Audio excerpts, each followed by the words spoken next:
Fear again. The question is about fear. How to handle the fear of catching a disease, of losing many things. Many people are experiencing not only the fear now of the virus, they're also experiencing the fear of the repercussions of what's happening. Businesses are closing down, or everything is closing down. It's a very strange thing that this is happening. It's like an enforced closing down of the busyness, not just the business, but the busyness of the world, an enforced sudden ending of all that. Many planes are not flying anymore. And some cities are empty of people. Suddenly, as if because until this happened, the world was absurdly busy. One thing after noisy, busy. Everything was in movement. Everything was lost in the world, lost in the mind. And suddenly, as if somebody said, "Look, let's turn it off for a while." Oh, enforced stillness almost. Exactly what millions of humans actually need to experience. It doesn't mean that they will automatically also experience the inner stillness, but there is a possibility of an awakening for many if they can go beyond the fear, the fearful thoughts. But how do you go beyond the fearful thoughts? Well, it requires a little bit of awareness. But if you are here with us, you probably have that awareness. What I mean by that is the awareness of what's going on in your mind. To recognize, rather than total identification with what's going on in your mind, you have in the background an awareness of what's going on in your mind. Very different, because it's a different consciousness, a different dimension of consciousness, the awareness. It's not the same as a thought. The awareness can recognize what thoughts go on in your mind, and you realize, I'm thinking all these useless thoughts, but that realization, I'm verbalizing it now, but because we are communicating through language, but that realization that all these useless and destructive thoughts are going through my head, that is a realization that is not verbal. It's pre or post-verbal because it comes through the awareness. And there's a simple recognition that what's going on in your mind is not helpful. It's making you fearful and unhappy. So it is to be tackled there. All these, the problem that he mentions, or he or she mentions 3, fear of losing all my money, or my savings, my investments, what I've been saving, of getting sick, or something bad could happen to a loved one. So you have fear for yourself, you have fear for others, and of course, all these things are not happening now, the things that you fear, but they could happen, says the mind. So I better think about it now, because in case it does, of course, if they did happen, you would face the situation. With the power of your conscious awareness, you would face the sickness, you would face the loss of money, and you would even face the loss of a loved one or the suffering of a loved one. With the power of your presence, you can face that. But what you cannot do, you cannot overcome these problems or face them because they only exist in your imagination. They haven't even happened yet. Therefore, there's absolutely nothing you can do about them. In fact, they will simply amplify. The more you think about them, the more they become amplified. It's a totally illusory realm that is making you suffer. And so if there's a minimum of awareness, you can suddenly become aware of what it is that you are doing to yourself.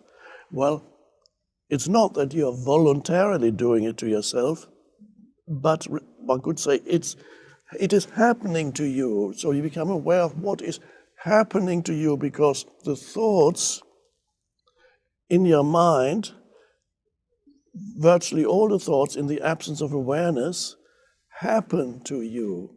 They are not voluntary. So people say, I think this, I think. You don't think, the thinking happens to you. When you're not aware, you're at the mercy of thought. You're at the mercy of the energy field that what we call thought. It lives in you. You are possessed. You don't know it. The moment you realize it, that this is not the fearful thinking, isn't something that you do, because if it's something that you do, you say, yeah, I'm doing it, but I can't stop it. No, you are not doing it. It happens to you. So some people say, well, perceive it as, well, why am I doing this to myself? Well, that's already, it's a good first step. Why am I making myself suffer by thinking all that? And then the next step is you realize, well, it's not really me doing it.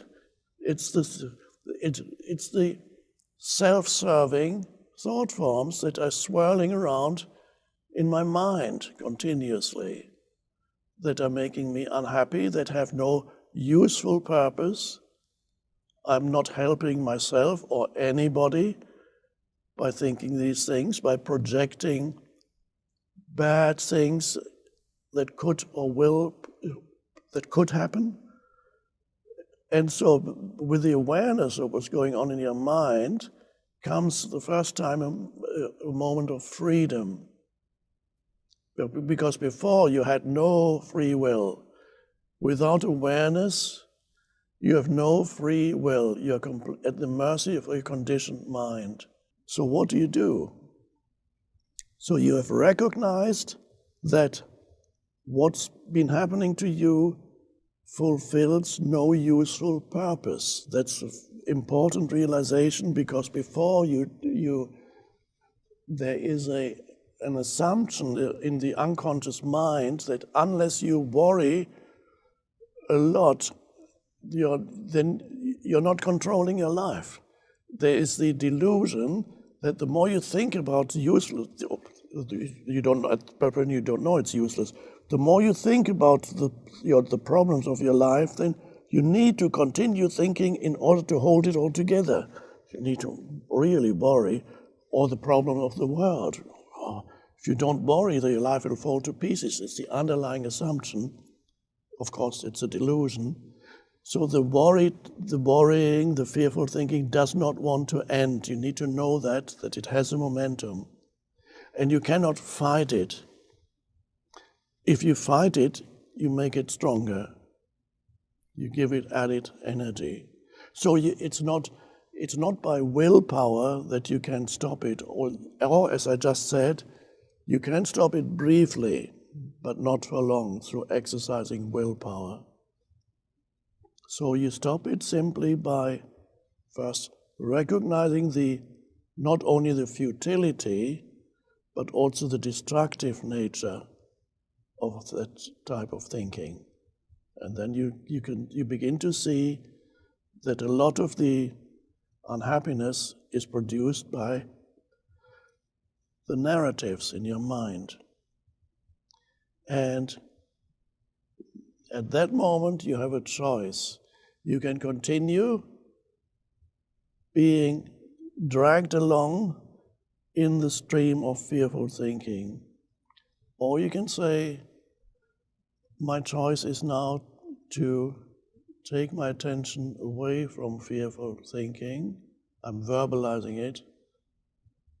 But where does it go? If the fearful thinking wants all your consciousness continuously. It says, no, I'm letting go, I want it. And then you say, no, I don't want to go that way anymore. It's very simple. You bring your attention somewhere else. You need something at first. My recommendation is feel your inner body. Direct your attention. Let's say you wake up in the night or in the morning.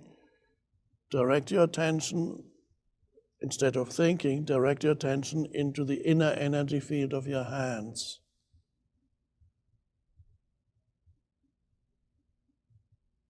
And then you hold it there. Doesn't require willpower, it's just a simple decision. And you hold it. You feel the inner aliveness in your hands. Becomes an anchor for stepping out of mind, being present.